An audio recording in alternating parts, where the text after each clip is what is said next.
आजकल बड़ा फैशन चला है गाल और बाल सजाने का। आजकल ऐसी फैशन ऐसा फैशन चला है, वो बाल है ना इधर से गायब, इधर से गायब है, 4 अंगुल इधर से गए, 4 अंगुल इधर से गए, बीच में रखा हुआ है।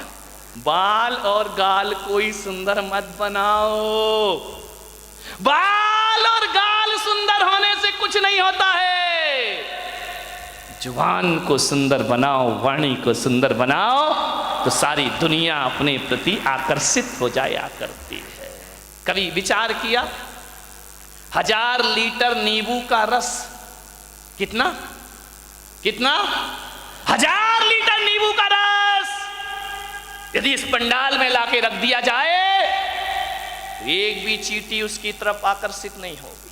1000 लीटर नींबू का रस, एक भी चींटी उसके पास नहीं आएगी। और एक बूंद चाशनी गिरा दी जाए, हजारों चींटियां उसकी तरफ आकर्षित हो जाया करती हैं, हजारों चींटियां उसकी तरफ आ जाती हैं। अपनी वाणी को नींबू जैसा खट्टा मत बनाओ, अपनी वाणी को चाशनी जैसा मीठा बनाने का प्रयास करिए। हजारों लोग आकर्षित हो जाएंगे मीठी वाणी से, हजारों लोग तुम्हारी तरफ आएंगे। वाणी में मिठास होना। खट्टा नींबू क्या दशा होती मालूम नींबू की? बेचारा बाजार से आता है, यूं यूं दबाया जाता है, दबाने के बाद उसे चाकू से काट दिया जाता है, 2 टुकड़े कर दिए जाते हैं, फिर निचोड़ा जाता है, और निचोड़ने के बाद सड़कों पर फेंक दिया। खट्टे लोगों की यही स्थिति होगी, ध्यान रखना। निचोड़े जाओगे, सड़कों पर फेंके जाओगे, सैकड़ों लोग तुम्हारे ऊपर लाते रख के निकल जाएंगे। ध्यान, चाशनी बनो, मीठे बनो, वाणी में वीणा की झनकार होना चाहिए। लेकिन आज वीणा की झनकार नहीं, वाणी में बाण बसे हुए हैं। ध्यान रखना। एक महाभारत का युद्ध हुआ इस देश में। एक बात याद रखना, ये महाभारत द्रौपदी के चीरहरण से नहीं हुआ है। ये महाभारत जुए में हार जाने से भी नहीं हुआ है। ध्यान रखिए, ये महाभारत शकुनी के पासे बदलने से भी नहीं हुआ है।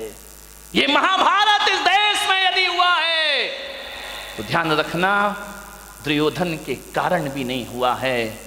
ये महाभारत इस देश में यदि हुआ है तो द्रौपदी के कारण इस देश में महाभारत की रचना हुआ करती है। मान्यवर, आप विचार करिए, जब पांडवों को खंड प्रस्थ दिया गया कि जाओ पांडुपुत्र, धृतराष्ट्र ने कहा खंड प्रस्थ तुम्हें दिया जाता है, पूरा हस्तिनापुर दुर्योधन को दिया जाता है। ध्यान रखना, प्रस्ताव रखा, सुलह की बात हुई, दुर्योधन ने खंड प्रस्थ दे दिया।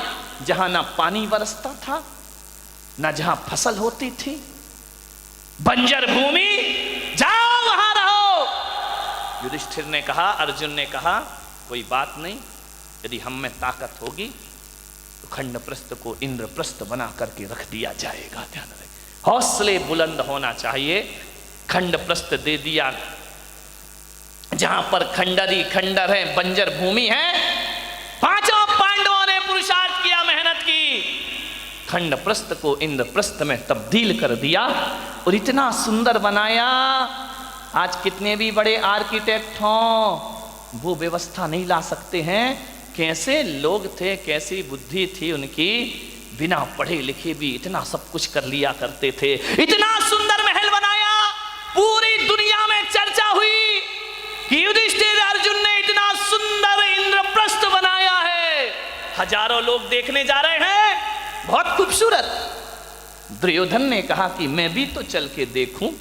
गया इंद्रप्रस्थ में, और जैसे ही इंद्रप्रस्थ पहुंचा दुर्योधन, इतना अद्भुत महल था, जो दिखता था वो होता नहीं था, और जो होता था वो दिखता। दुर्योधन ने अपनी धोती संभाली, उसे लगा कि यार यहाँ तो पानी पानी दिखाई दे रहा है। धोती संभाल करके चल रहा है, वहां तो पानी था ही नहीं, केवल दिखाई देता था। आगे देखा दुर्योधन ने, रंगोली बनी हुई है, चौक पूरे हुए, बहुत सुंदर है। अरे बोले यहां से तो आ गया, अब क्या धोती पकड़ना, अब क्या अपने को संभालना। इतना सुंदर, आंखें फटी की फटी रह गई दुर्योधन की। आगे बढ़ा, पानी था, गिरा छपाक से पानी में, पूरे कपड़े गीले हो गए। जोरदार अट्ठास हुआ झरोके से, बड़ी जोर से व्यंग की हंसी आई। उसने कहा देवर जी ये क्या हो गया। द्रौपदी की आवाज आई, गिर गए। अरे संभल के चलना सीखो देवर जी।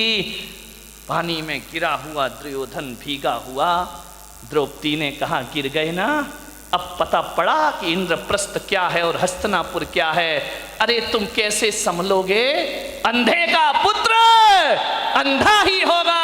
बस यहां से महाभारत शुरू हो जाया करती है। द्रौपदी का चीरहरण महाभारत नहीं था, जुए में हारना महाभारत नहीं था। द्रौपदी का एक तीखा वचन कि अंधे का पुत्र अंधा ही होगा, बस इतनी सी वचन महाभारत की रचना करते हैं। ध्यान रखिए, उसी दिन दुर्योधन ने कसम खा ली कि आज जो अपमान तूने मेरा किया है, आज जो भरी सभा में तूने मेरा उपहास किया है, ठहर जा, एक दिन भरी सभा में तुझे नग्न नहीं किया तो मेरा नाम भी दुर्योधन नहीं होना चाहिए। इतनी सी बात ध्यान रखना। शब्द को संभाल के बोलिए, शब्द संभाल के बोलिए, शब्द के हाथ ना पांव। ध्यान रखिए, एक वाणी जीवन को तबाह कर देती है।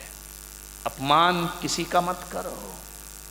ध्यान रखना, बड़ा आदमी तो छोड़ो, छोटा सा तिनका का भी अपमान मत करना, वरना कितने भी बड़े योद्धा बन जाओ, एक तिनका आंख में चला जाए तो सारा युद्ध धरा रह जाया करता है। ध्यान रखिए, वाणी अच्छी बोलिए, किसी को अपमानित मत करिए। एक तीखे वचन ने, एक कटु वचन ने महाभारत की रचना कर दी। ध्यान रखिए, मीठा बोलो, अच्छा बोलो, विपत्तियों को आमंत्रण मत दो, मुसीबत को आमंत्रण मत दो। एक तीखा वचन हजार विपत्तियों को लेकर अपने साथ आया करता है। ध्यान रखिए, बोलो तो बोलो सदा मीठे वचन। जो काम सख्ती से नहीं होते वो काम मिठास से हो जाया करते हैं। खुदा को भी पसंद नहीं शक्ति जुबान में, खुदा को भी पसंद नहीं शक्ति जुबान में, इसीलिए नहीं दी हड्डी जुबान में। ध्यान रखिए, पूरे शरीर में हड्डियां हैं, जुबान में हड्डी नहीं है, क्योंकि शक्ति पसंद नहीं करता वो ईश्वर। जुबान तो मुलायम होती है ना। ध्यान रखिए, जुबान जितनी मुलायम है, वचन उससे ज्यादा मुलायम होना चाहिए। एक बात याद रखना, जुबान में हड्डी तो बिल्कुल नहीं होती, एक भी हड्डी नहीं है जुबान में। लेकिन एक बात याद रखना बारामती वालों, उसमें हड्डी तो एक भी नहीं होती है, लेकिन ताकत इतनी है कि सारी हड्डियां तोड़वा के रख देगी। ध्यान रखना, एक भी हड्डी नहीं बचेगी। यदि वो अपनी पे आ गई तो सारी हड्डियां तोड़वा देगी तुम्हारी। बहुत महत्वपूर्ण है जुबान का, ध्यान रखना। आंख एक है, आंख दो है, काम एक है। ये आंख भी देखती है, ये आंख भी देखती है। कान दो हैं, दायां कान भी सुनता है, बायां कान भी सुनता है। नासा द्वार दो हैं, दाई नासिका, रामदेव बाबा अनुलोम विलोम है ना, दो होती है। ध्यान रखिए, विचार कर। बड़ी दिक्कत हो गई इस देश में। किस्मत है मेरी कि इतनी महिलाएं और इतने पुरुष मेरे प्रवचन में आ रहे हैं, वरना टाइम किसके पास है। महिलाओं के पास तो और भी नहीं है।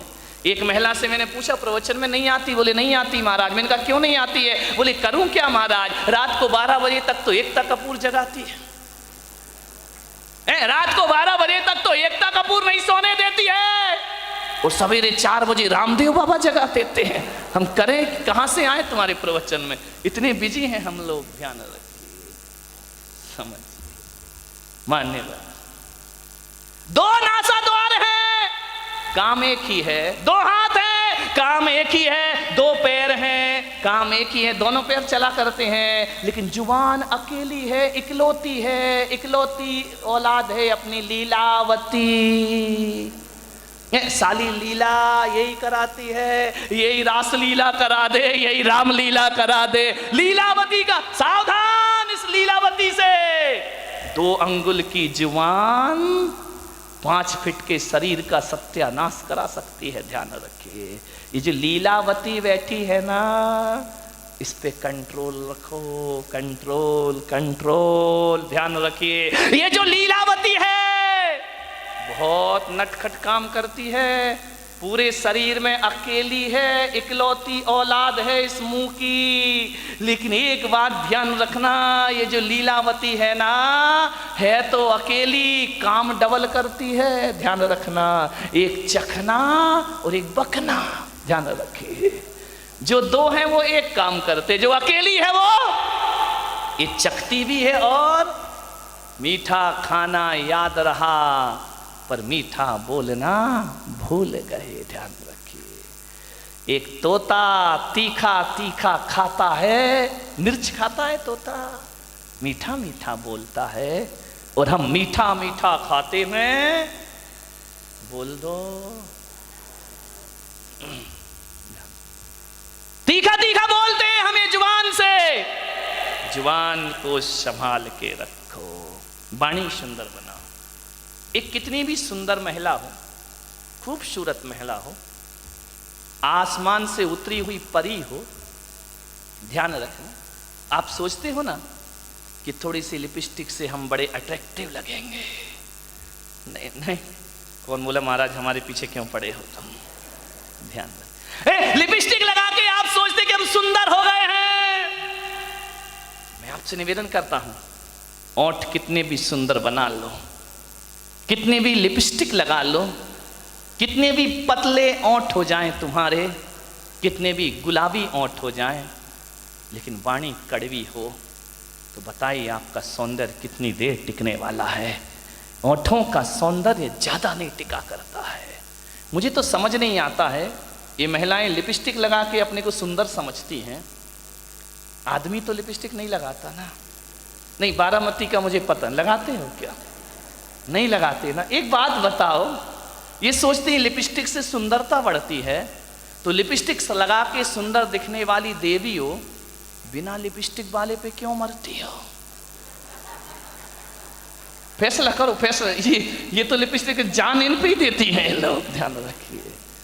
इसका मतलब है लिपस्टिक कितनी भी अच्छी हो, चेहरे की सुंदरता कितनी देर की? आधे घंटे।